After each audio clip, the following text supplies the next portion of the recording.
आइए आज हम जानते हैं वालप्रॉल सिरप के बारे में। ये देखिए वालप्रॉल सिरप के बारे में।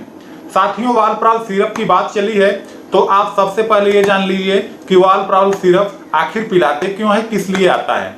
तो इसकी बीमारी के बारे में भी थोड़ी सी निगाहें डाल लेते हैं।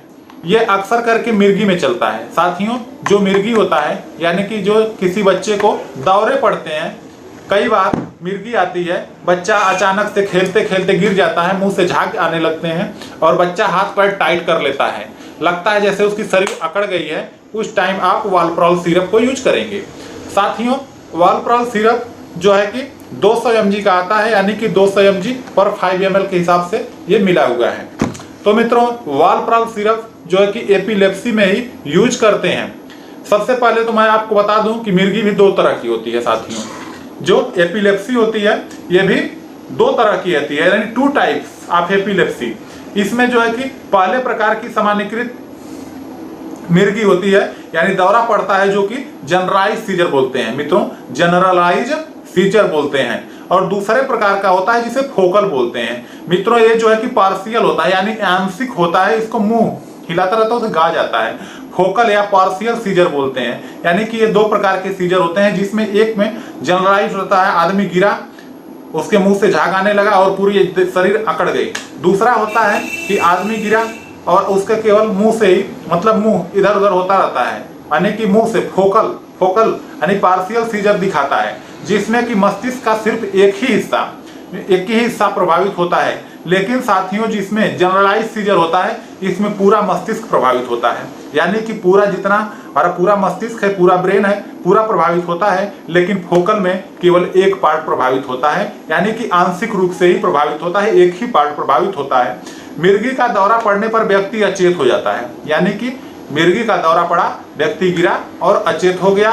कुछ सेकंड तक वह किसी को पहचानने की स्थिति में नहीं होता है, यानी कि कुछ सेकंड तक वो किसी को पहचानने की स्थिति में नहीं होता है और उसको पसीना आने लगता है, वो आराम से गिर जाता है। और कुछ लोग उठाते हैं दौड़ के, तो फिर उसको बैठाते हैं, छिटा उटा मारते हैं। लेकिन मित्रों, उस टाइम किसी को भी मुंह में पानी नहीं डालना चाहिए, ये आप गांठ बांध लीजिए या फिर याद रखिए। तो साथियों, ये हो गई बीमारी के बारे में। अब आप जान लीजिए वालप्रॉल सिरप, यानी कि अब समझ में आ ही गया होगा कि वालप्रॉल सिरप जो है कि आखिर में पिलाते कब है। तो मित्रों, ये मिर्गी जब आती है तभी वालप्रॉल सिरप पिलाते हैं, ऐसे हम इस सिरप को नहीं यूज करते हैं। साथियों, वालप्रॉल सिरप में सोडियम वालप्रोएट होता है। साथियों, एक वाल्बोसाल के नाम से भी आता है। इसी तरह का छोटी पैकेट बॉटल होती है, उसको वाल्बोसाल बोलते हैं, लेकिन उसमें भी यही चीज मिला होता है, यानी सोडियम वालप्रोएट ही होता है और 200 mg पर 5 ml के हिसाब से उसमें भी होता है। यानी कि ऐसा नहीं होता है कि किसी में अलग अलग हो, सब में जो भी वालप्रोएट सिरप आते हैं बच्चों के लिए, सारे के सारे 200 mg पर 5 ml के हिसाब से आते हैं और उसी के अनुसार हम डोजेज को कम करते हैं। तो मित्रों, अब इसमें डोजेज के बारे में भी आपको कुछ बता देते हैं। तो साथियों, डोजेज की बात चली है तो इसमें जो है कि डोज जो होता है बच्चों के लिए, उसको वजन के हिसाब से चलाते हैं। यानी कि जो बच्चा होता है साथियों, उसको जो है कि डोज जो दिया जाता है, वो डोज जो है कि वजन के हिसाब से दिया जाता है। आप वजन करेंगे उसी हिसाब से आप डोज बनाएंगे। तो साथियों, डोजेज जो इसका होता है 10 से 15 mg पर केजी, 10 से 15 mg पर केजी पर डे, यानी एक दिन में 10 से 15 के बीच में आप पिला सकते हैं। यानी कि 200 mg का सिरप है, तो यदि 20 kg का बच्चा है साथियों, तो 10 mg के हिसाब से आपका 200 mg हो जाएगा। यानी कि 20 किलो का बच्चा है तो 20 दाह में 200, यानी कि 200 mg आपको दिन भर में देना है। तो फिर आप उसको क्या करेंगे, 2 भाग में डिवाइड कर देंगे, यानी कि उसको आप 2.5 ml सुबह, 2.5 ml शाम को 2 बार में पिलाएंगे मित्रों।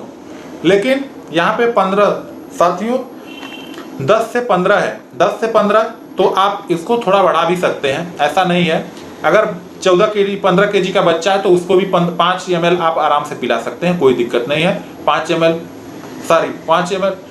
ml पिला सकते हैं सुबह शाम। लेकिन आपको ये ध्यान देना है कि उसकी कंडीशन क्या है। यदि ज़्यादा है तो पहले थोड़ा ज़्यादा दे देंगे, फिर उसके बाद डोजेज कम कर देते हैं और इसी के बीच में चलाते हैं। 10 से 15 mg पर केजी पर डे के हिसाब से इसको सुबह शाम 2 बार आप दे सकते हैं मित्रों। यानी कि सुबह शाम 2 बार यूज करिए और आपका बच्चा धीरे धीरे करके इससे उसका दिमाग जो है कि फिर से ठीक हो जाता है, यानी रिकवर हो जाता है और फिर उसकी बीमारी लगभग ठीक हो जाती है।